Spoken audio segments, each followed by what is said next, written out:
Hi, everyone, and welcome back to Erasing the Stigma. Today, I am so excited and honored to be here with Bob Ballard. So, would you be able to give listeners a snapshot of who you are and the discoveries that you have made?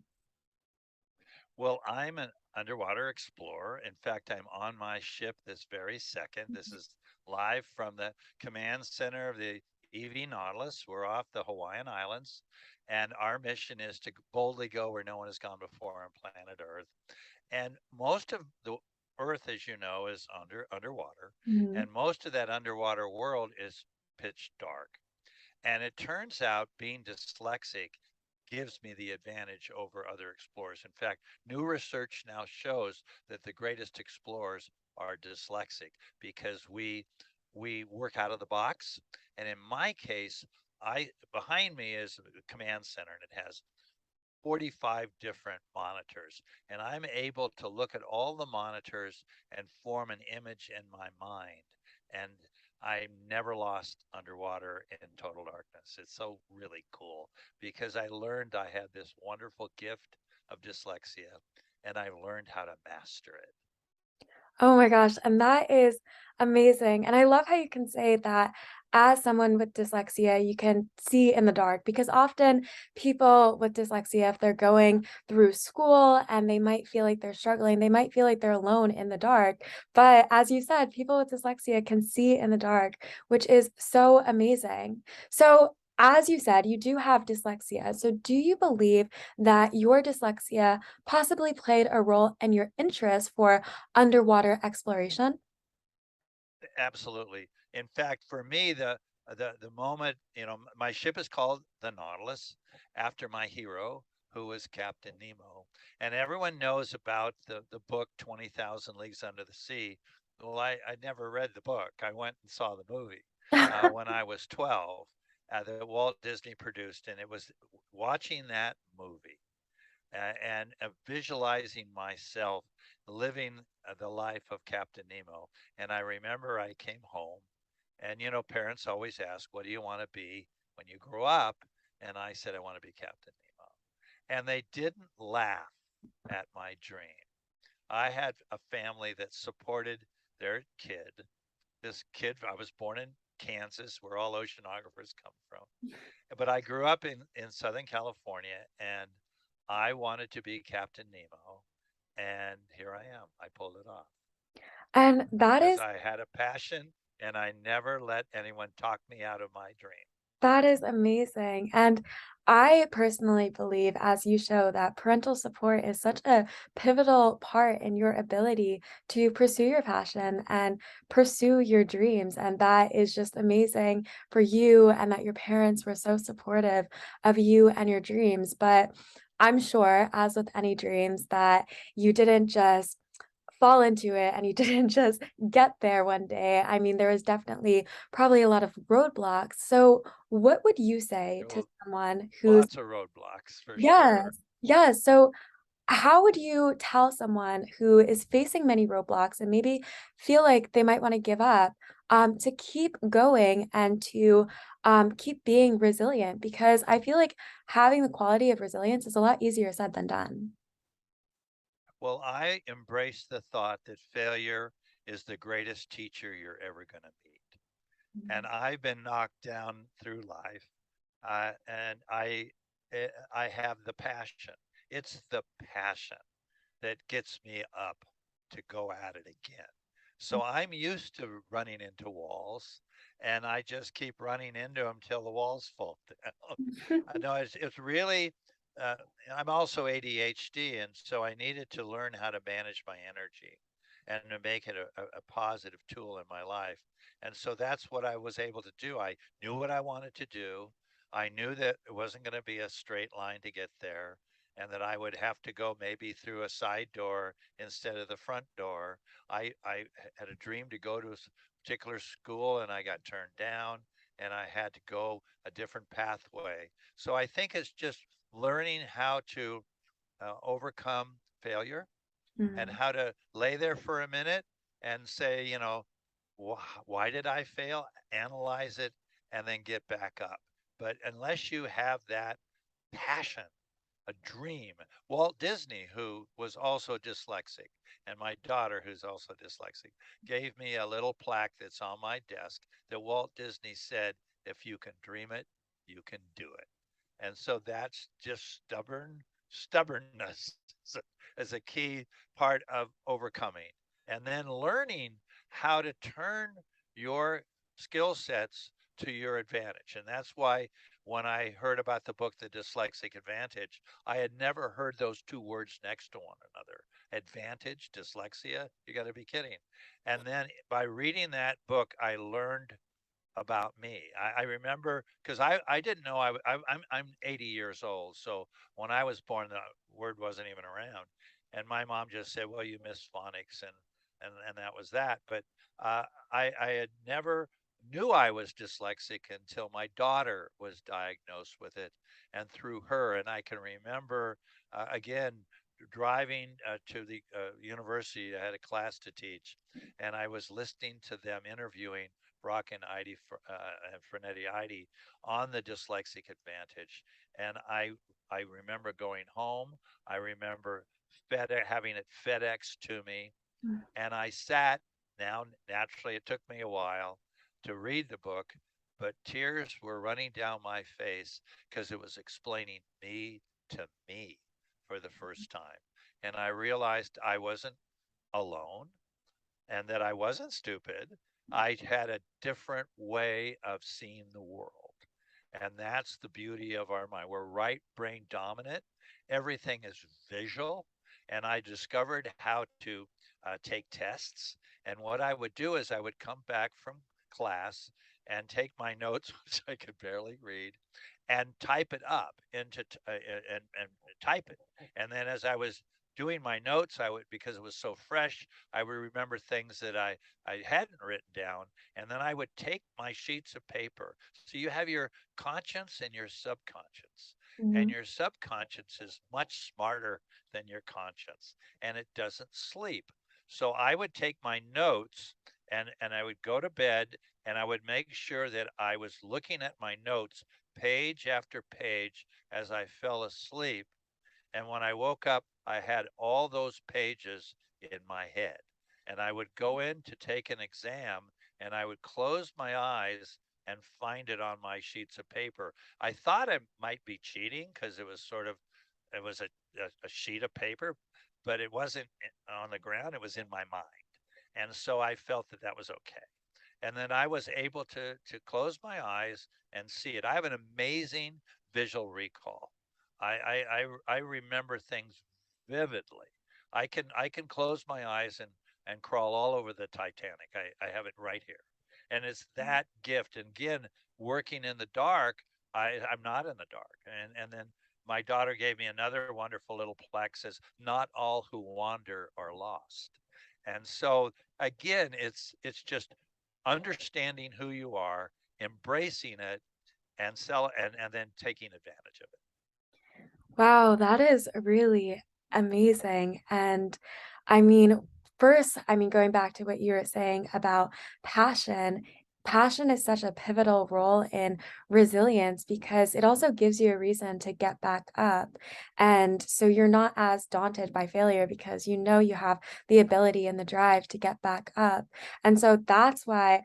Or one of the reasons why I am such an advocate for children following their passions and like your parents were supportive of your dream, for parents to be supportive of their dreams of their child, so their child has that passion and the resilience to get back up like you did. And I mean, just going back to what you said in the beginning, that you can see in the dark, I feel like this is a good visual representation of the juxtaposition of someone who is does not have dyslexia and does have dyslexia, because maybe someone who doesn't have dyslexia is trying to navigate around the dark. They might do it with their eyes open, but you were able to do it with your eyes closed and you were able to see it in your head. So that really shows that people with dyslexia, they are not in the least bit unintelligent or lacking the No, ability. It's just the way that they approach it is different. And I mean, as you have shown with your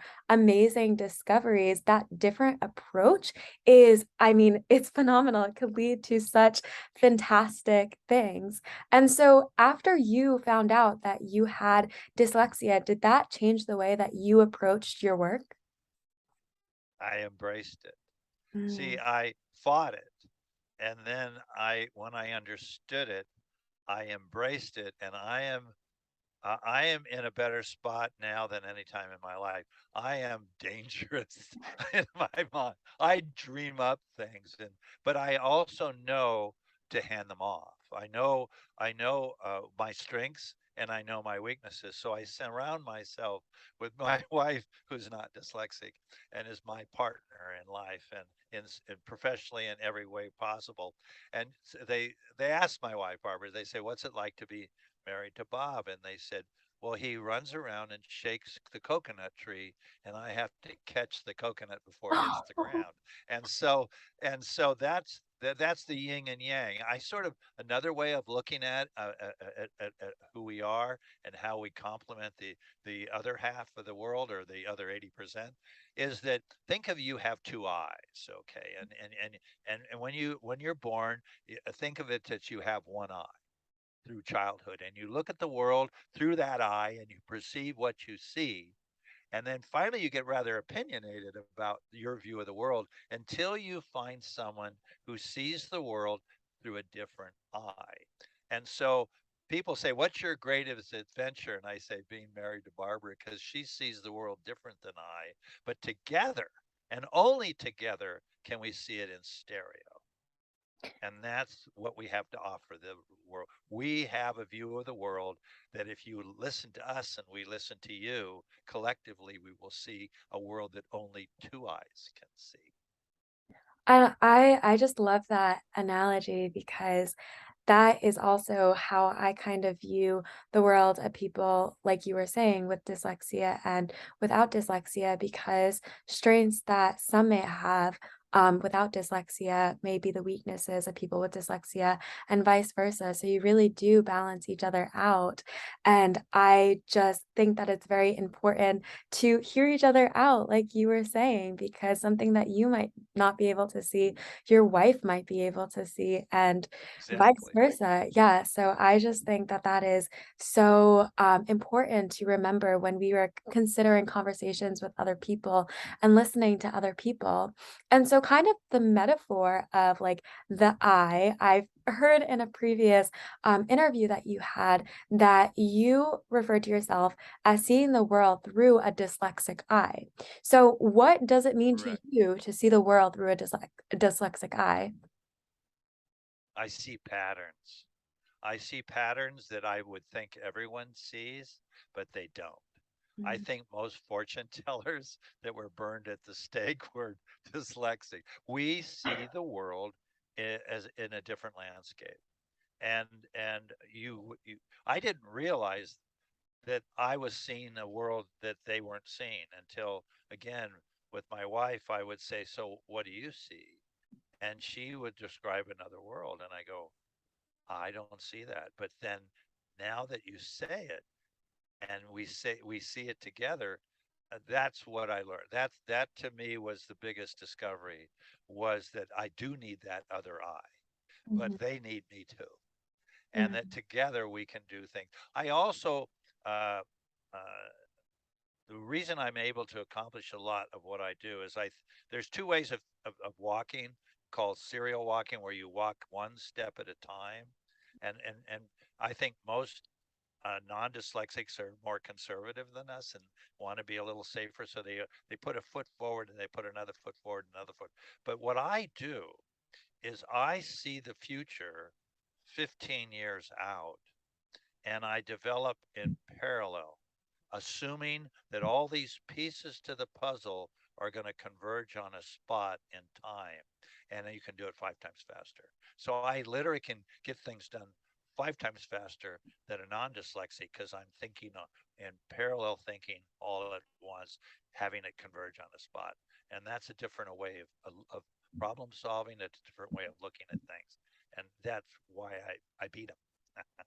Wow, that is such an interesting way of thinking of things, especially when you're thinking of roadblocks that you may possibly encounter. If you think that endpoint that you're going to reach in 15 years is going to be your final goal, and you kind of see the roadblocks, like you'll get around the roadblocks and eventually converge back to that endpoint, which is such a, I guess, positive and inspirational way to look at it, especially when you are down on the ground. That gives you another reason to get back up. So I really like looking at the world that way.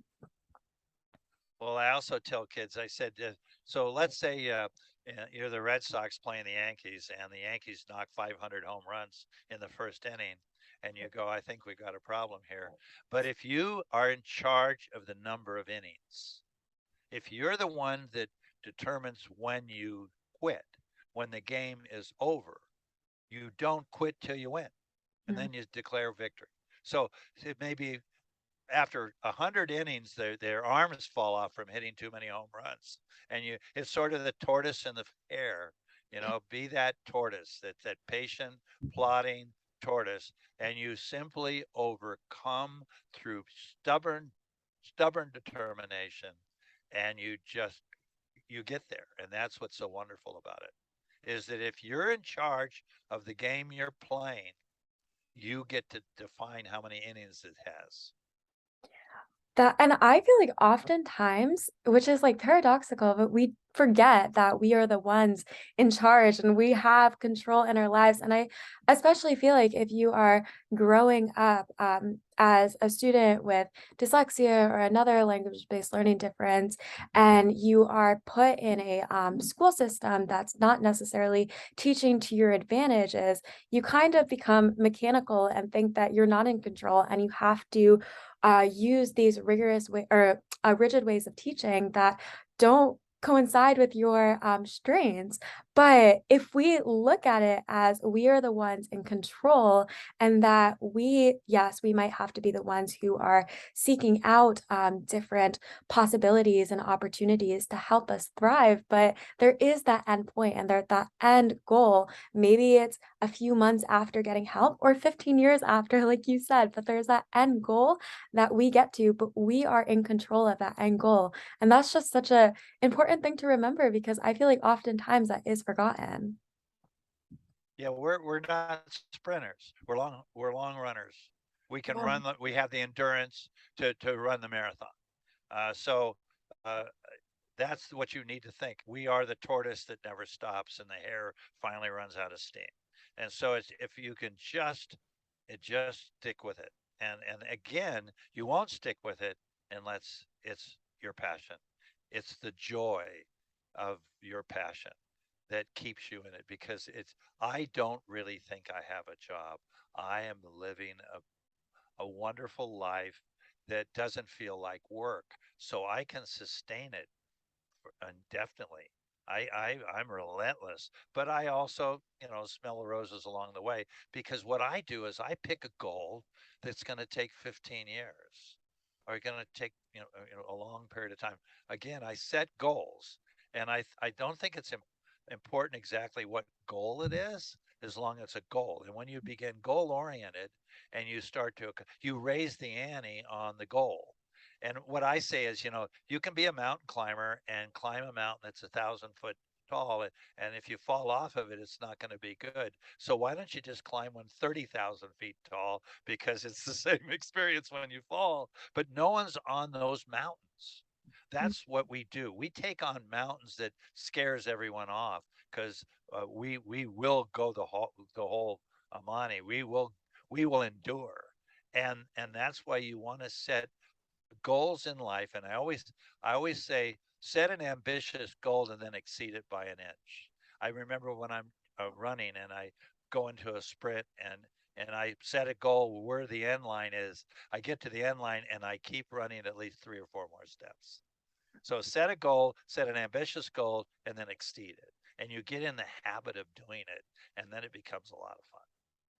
And I feel like your entire career embodies that idea of setting goals and just exceeding them. And I wonder if you have maybe an example or a favorite example of a goal that you set for yourself, whether it's a goal of wanting to make a certain discovery that it felt like you were hitting so many roadblocks, but you kept persisting through and you kept getting up and you eventually reached that goal.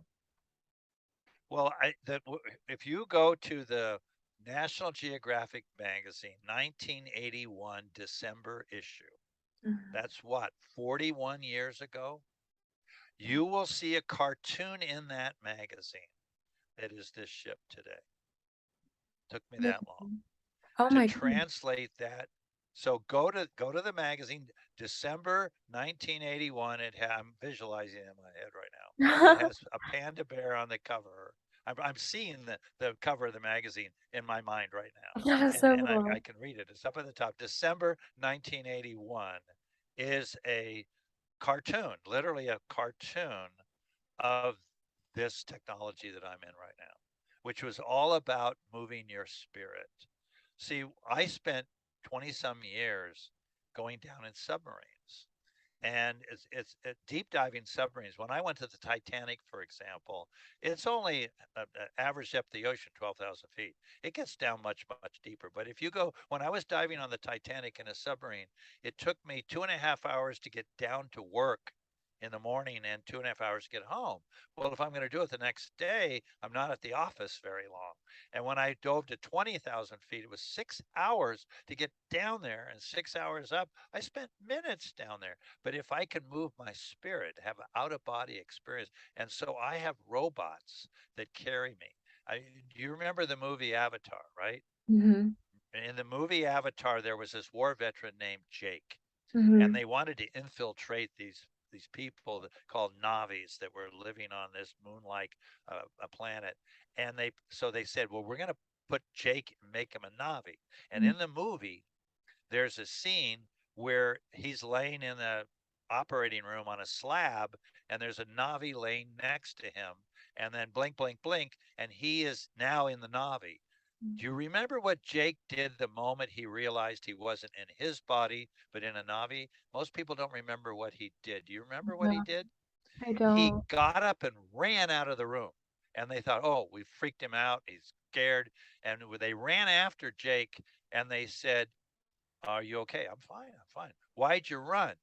And he said, I wanted the wind in my face again. Now, you remember why he said that? He had been paralyzed in the war and he was in a wheelchair.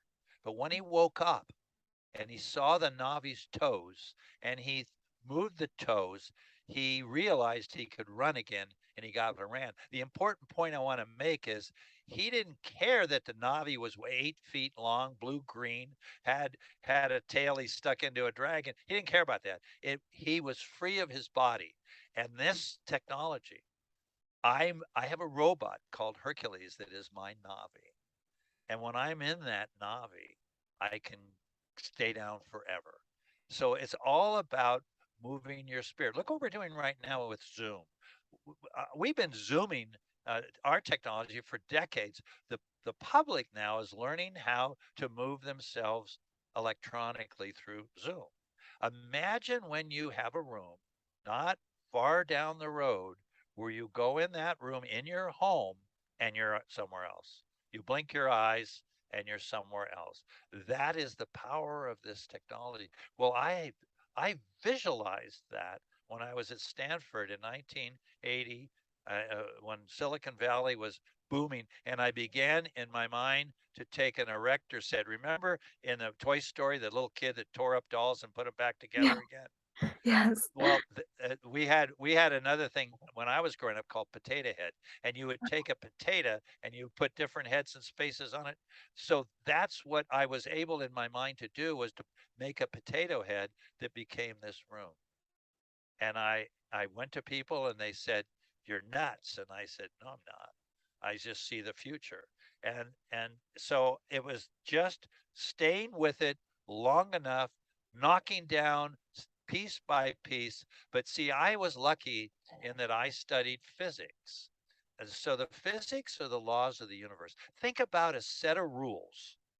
a set of rules that apply throughout the universe. No matter where you are, gravity's there. No matter where you are. So my dreams that I dream are constrained by the laws of physics. So I only dream possible dreams.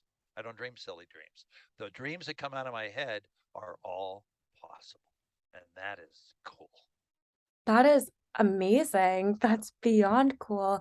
And I mean, you define the idea that possibility is truly endless and possibility is pursuable. And no matter how many roadblocks you face, I mean, look at the ship that you are in now. I mean, it is possible. And I just thank you so, so much for sharing that because it is inspirational to me, and I'm sure all of my listeners, to see where you started and where you ended up. And especially as a person with dyslexia, that is so inspirational that you had roadblocks of getting to the point outside of the dyslexia, but also in the dyslexia, but you were able to embrace those roadblocks and basically turn them into stepping stones, which is just fantastic. And I think that so many people can learn from that resilience, but also that sense of optimism that you are going to see those roadblocks in a positive light and use them